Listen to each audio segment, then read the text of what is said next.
Yes, nongeye kubahereza ikaze kuri YouTube channel, aho inkuru tugaruye ari inkuru y'agahinda. Ndagira ngo urabona umusore witabye Imana ndetse n'imbere yawe uri kuhabona icupa rya gaze ariko ryaturitse, ukabona ko ryahiye ku buryo irangi ryose ryarishizeho rimwe ritukura. Iyi ngiyi rero ni inkuru yabaye kuri uyu munsi mu masaha y'isaa munani z'amanywa, aho umusore yari atekeye kuri gaze akibagirwa agakinga umuryango n'amadirishya yose. Bitunguranye ubwo yakinguraga icyumba cyangwa se igikoni atekeramo, gaze yahise imuturikana ahita yitaba Imana, ku buryo ubu ngubu nta yindi nkuru iri kuvugwa usibye inkuru y'uyu musore witabye Imana yishwe na gaze. Ngira ngo ubundi gaze ni igikoresho abantu batekesha ari benshi, cyihutisha guteka, ariko iyo ukirangaranye gihita kikwica. Ese uyu musore yishwe na gaze ni uwa hehe, yitwa nde? Kugira ngo byose tubimenye ndagusaba ko wareba iyi video kurinda irangiye, ukamenya uburyo uyu musore byagenze, ahaturuka ndetse n'amazina ye bwite, uyu musore wishwe na gaze. Ubundi busanzwe igihe dusanzwe tubana nitwa Sibomana Isaac. Uyu musore yitwa Manishimwe Janvier, akaba aturuka mu karere ka Musanze. Ubwo yari ari mu rugo rero mu gitondo atetse uyu Janvier, nibwo yavuze ngo kanje guhaha nze nteke ibiryo ndangiza nirire. Ubwo rero yari ari mu rugo nibwo yatangiye gukinisha telefone cyane. Urabona ibintu by'ama TikTok byaraje biki, umuntu abyuka nyine akora amavideo ashyiraho kugira ngo arebe ko abona followers, ariko uyu musore yagiye aribagirwa akinga inzu yose arayidanangira ndetse n'amadirishya ya hafi yaho yatekeraga kuri gaze yibagirwa kuyafunga. Byaje kurangira rero ubwo yakinguraga agiye kureba niba ibyo atetse byahiye, gaze ihita iturika. Uyu musore bidatinze binatunguranye ahita kwitaba Imana, ku buryo abantu bumvishe ikintu gituritse baje guhurura basanga ibiyo by'inzu byamenaguritse. Umusore yamaze gupfa, umwuka wamushyizemo.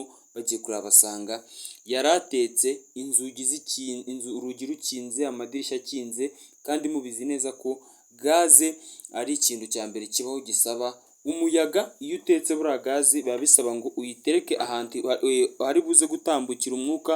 Ushobora kuyitereka ku muryango cyangwa se ukayitereka mu cyumba, ariko ukagerageza ku buryo uri buze gukingura idirishya.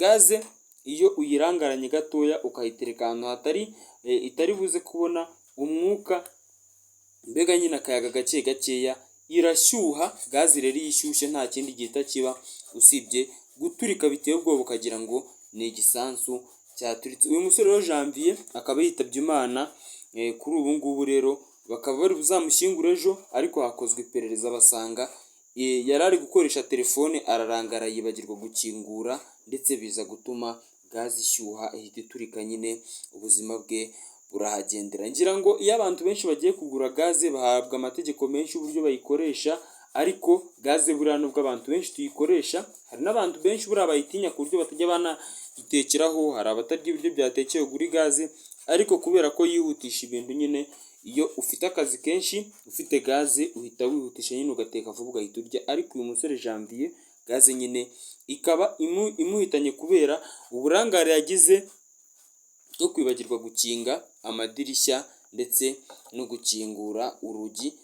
Yibagiwe gukinga amadirishya, yibagirwa no gukingura urugi, ku buryo nyine umuyaga uri buze kwinjira mu nzu, birangira ubushyuhe bubaye bwinshi mu nzu, gaze irashyuha, biza kuba byavamo guturika. Uyu musore ahita yitaba Imana. Abantu benshi bakaba bari kuvuga ko icyatumye apfa ari uburangare bwe, ariko nabwo kwibagirwa bibaho.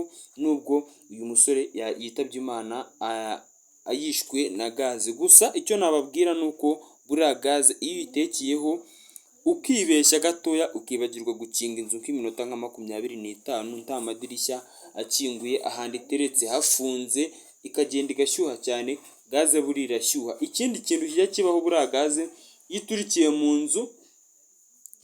mu nzu nyine amaserire y'inzu buriya akunze guhita yibana.